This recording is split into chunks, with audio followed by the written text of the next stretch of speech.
There are moments when the world presents us with horrors so cruel they seem to spill beyond the boundaries of reality. In November 2024, one such episode left an indelible mark on Max Meadows, Virginia.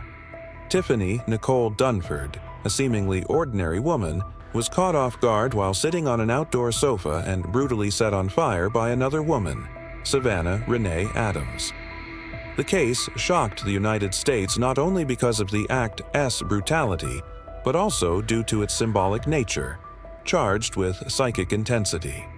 In every possible way, fire became a burning archetype here: purification, destruction, justice, revenge, madness. The collective unconscious, as Carl Jung described it, never allows such forces to go unnoticed.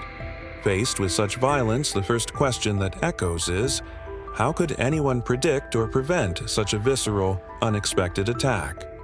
But perhaps the more relevant question is, how did the unconscious of both women set the stage for this final confrontation? And if Tiffany, the victim, had the tools to understand the inner world, the shadow, and the archetypes as taught by Jung, could the outcome have been different? This is not about blaming the victim, nor romanticizing the crime.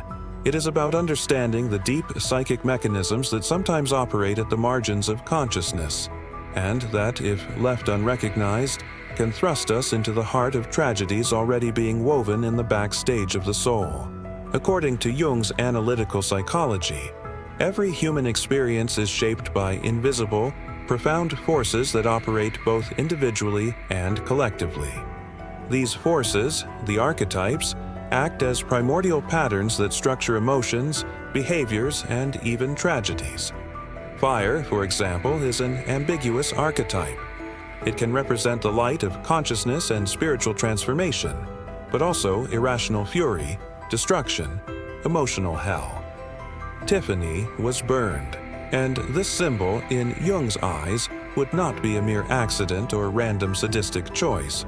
It is as if the shadow itself, a central concept in Jungian psychology, had manifested in the form of a woman consumed by rage. Savannah. For Jung, the shadow is the repressed part of the psyche. What we refuse to see in ourselves, what we project onto others, what we deny, and thus what gains autonomous life in the unconscious. What was Savannah projecting onto Tiffany? What did she see in her? A rival? A threat? A projection of herself that needed to be destroyed? At the same time, Jung's psychology teaches us another aspect. The shadow is not purely malevolent. It also contains vast potential for strength, lucidity, and creative power, if integrated into consciousness. This means that if Tiffany had access to this symbolic reading of her reality, she might have recognized the danger signals emanating from Savannah's unconscious long before the final act. In practical terms, this may sound like paranoia, but in Jungian terms, it is an active listening to the invisible world, an energetic reading of another's psyche. For Jung, dreams, slips of the tongue, feelings of discomfort, premonitions, and even unexplained physical symptoms are ways the unconscious communicates. We do not know if Tiffany had disturbing dreams in the nights before her death, but one thing must be considered. The victim's unconscious often senses, to some degree, what is coming, not with the logic of reason, but through the language of symbols, archetypes, and intuition. Tiffany, sitting alone on the outdoor sofa, was in a symbolic space of exposure. She was open, defenseless, not just physically, but energetically. The sofa outside the house represents liminality. She was between the inner and outer world, between shelter and vulnerability. Savannah, in turn, arrived in a car, a symbol of movement, invasion, collision. She poured gasoline, a symbol of a prepared attack, fueled by burning intent. And then, fire. From a symbolic standpoint, this scene is an archetypal summons. What happens when we fail to hear the approaching shadow? When we do not perceive the monster lurking in our personal relationships, even when it wears the mask of a familiar face? Jung taught that when we refuse to confront the shadow, it grows stronger and devours us. Not just the inner shadow, but also those who embody its manifestation in the external world. Tiffany might have understood that within her network of relationships, there was someone whose psyche was on the verge of eruption. And with Jungian tools, she might have escaped the imminent field of destruction. In many cases, Jungian psychology is taught only as an inward journey, yet it is, above all, a form of protection. By learning to identify the signs of the shadow in others, repressed anger, disguised envy, subtle emotional games, an individual becomes capable of mapping fields of psychic danger. Savannah Adams had already attacked another woman with a metal pipe. She had a history of trespassing and aggression. She was, by symbolic definition, a soul overtaken by the shadow. Her violence was not random, it was archetypal. She embodied a dark aspect of the wounded collective feminine psyche, a kind of vengeful Lilith emerging to punish what she saw as a threat or rejection. Jung teaches us that recognition is not judgment, but lucidity. Tiffany could have, for example, upon recognizing the active shadow in Savannah, established energetic and physical boundaries.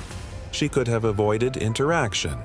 She could have done what Jung would call withdrawing emotional investment, a symbolic severing of ties with individuals whose psychic field is contaminated by destruction. The central task of Jungian psychology is the process of individuation, becoming who you are in essence. This path includes integrating the shadow, listening to dreams, deciphering symbols, balancing the inner masculine and feminine, anima and animus, engaging with archetypes, and establishing a direct relationship with the self, the divine core of the psyche. If Tiffany had been on this path, she might have developed what Jung called the transcendent function, the ability to unite reason and intuition, ego and unconscious, in a stance of loving vigilance. This would not have made her immune to external violence, but it would certainly have heightened her psychic perception of risk. Perhaps, at some point before the tragedy, she would have sensed something was wrong, and perhaps she would have acted on that feeling.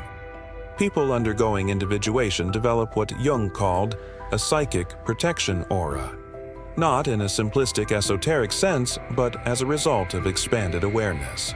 By recognizing repetitive patterns of violence or abuse, by heeding premonitions, by establishing rituals of symbolic protection, such as meditation, reflection, or withdrawal, an individual drastically reduces the risk of being caught off guard by dark forces that do not belong to them, but may be projected onto them. Finally, it must be said, this crime is not just a crime. It is an archetypal enactment of the clash between two unbalanced feminine forces. Tiffany, the receptive, peaceful, vulnerable feminine. Savannah, the destructive, aggressive feminine, overtaken by the shadow.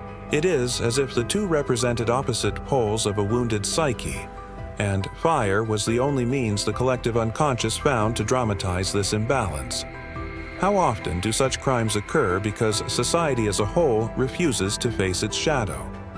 Female aggressors are often portrayed as exceptions, but Jung warned us, every human being has a dark side, and denying its existence only strengthens it. If society acknowledged that women, too, carry destructive archetypes within, not just men, perhaps it could develop better forms of prevention. Savannah was not just a violent woman.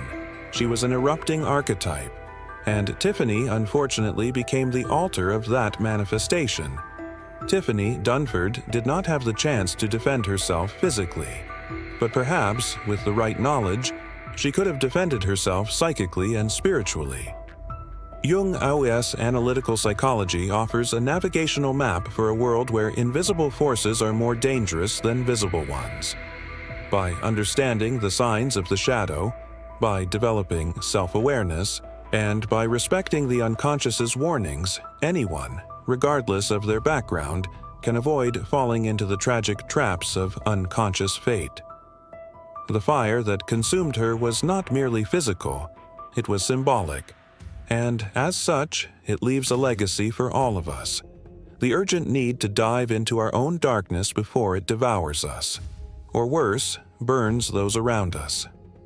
A tragic case in Max Meadows, Virginia, raised profound questions about violence, psychology, and the role of the human shadow. In this dense and reflective analysis, we explore the brutal murder of Tiffany Nicole Dunford through the lens of Carl Gustav Jung's analytical psychology. How could Jung's teachings have helped the victim recognize the signs of danger? What is the role of archetypes in the collective unconscious in seemingly inexplicable crimes? A dark, symbolic, and revealing dive into understanding how the invisible can be lethal.